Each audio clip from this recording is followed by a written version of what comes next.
Today God blessed me with a beautiful elk.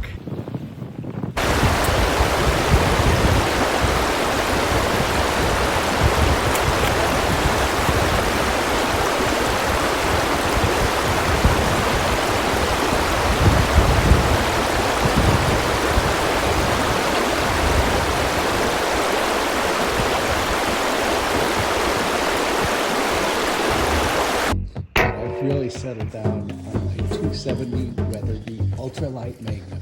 Well, let's see how it did. First thing you gotta do is sight in the rifle. Well, that's pretty bad shooting, but I was closer to the target. Looks like I need to go a couple clicks right. Okay, we'll go a little more right and another notch down. Okay, I moved it a click and a half to the right, so I'm shooting pretty good now. Okay, fourth shot.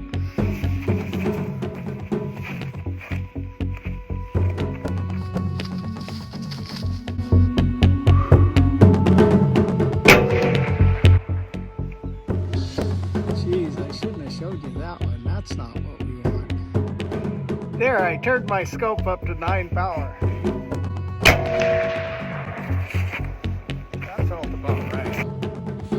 Well, at least it was an accurate shot.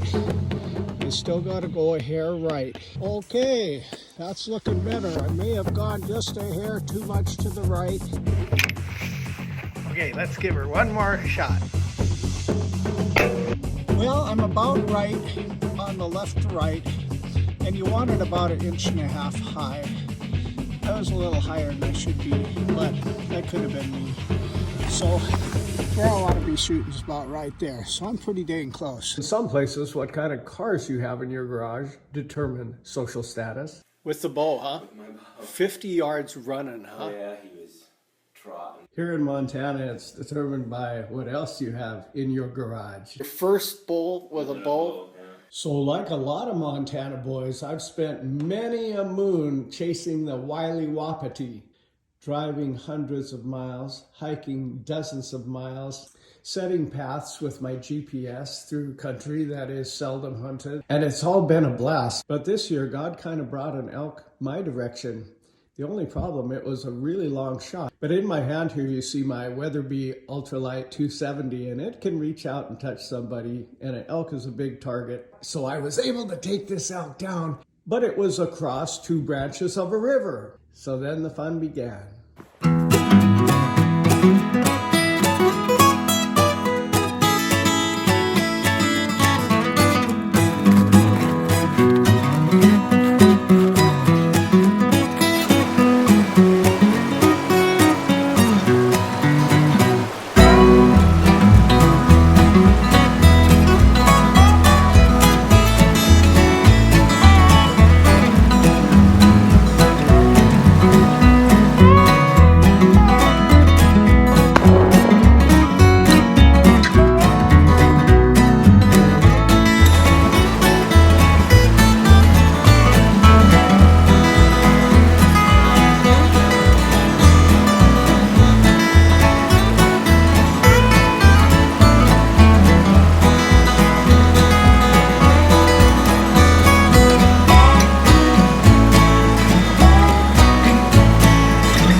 Fresh Montana elk.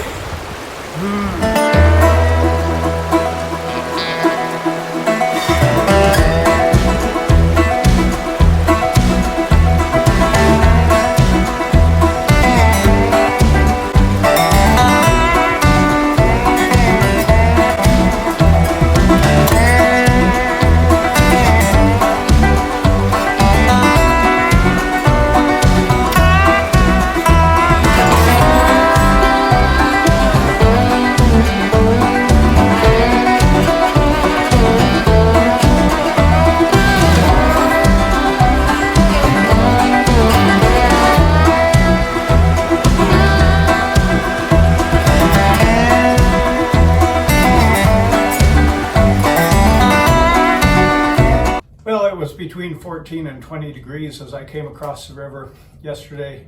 At 14 degrees, it freezes very rapidly, so I got them close to the heat to kind of thaw out. Now the skinning process, yeah, you just want to do it in a clean fashion, kind of pulling and cutting at the same time and getting that skin off. I've always believed that it's important to keep the hair away from the meat because I've been told that the hair can somewhat contaminate. Although sometimes I will take a good patch of elk hair for my fly tying, and it makes a good buoyant material for flies. I make no pretense of being an excellent butcher or meat processor. This video is more to give you an idea of the color of Montana life and getting an elk, bringing it across the river. And now everybody's got their thought on this. Me, I use this thick glove because I've got an extremely sharp knife. And yeah, we know all about cut away from yourself and everything, but this thick glove allows me to be a little more close to the knife without concern of making a 3/8 of an inch cut with one slip. Then we'll clean it up and cut it up and eat. I've been told this outer membrane can lead to a gamey taste, so I normally try to peel this off somewhat.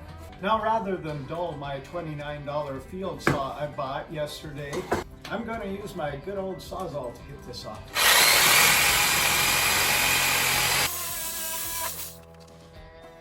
When you're not a great butcher, you utilize the skills that you do have, and I am a good carpenter and know that a Sawzall is useful for many things, so bam! Now it's time to clean this up. For that, I'm just using a rag and water. Keeping it nice and simple. A lot of people age their meat, and yeah, sometimes I hang up a carcass for a while, but I didn't have a carcass to bring in this time. I had to bring this baby across the river, so I figured I'm just gonna process it as soon as possible. Now you can kind of see the muscle lines here. Even if you don't know exactly what you're doing, some good common sense principles will take you a long way. Like the proverb says, the sluggard doesn't even take care of what he took in hunting, but the righteous man prizes his possessions and takes care of things. So yeah, just take care of it. If you're the type of person that takes the eggshell out of your egg while you're cooking it, you can probably do this. Right now I'm just using a little paper towel to take anything that looks unappetizing or like a hair or dirt after it for a final cleaning. Okay, this is a beautiful portion. Ooh, look at that. Is that a beautiful roast or what?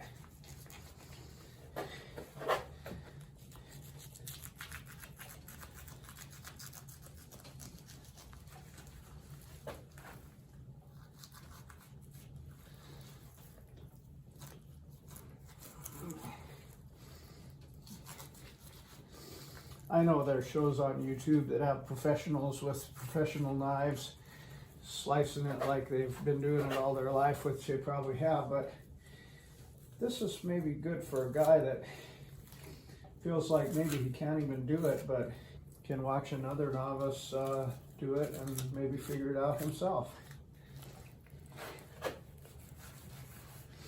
Oh boy, that's going to be a beautiful chunk of meat. I'm kind of following the natural lines here to end up with a cohesive and beautiful piece of meat here.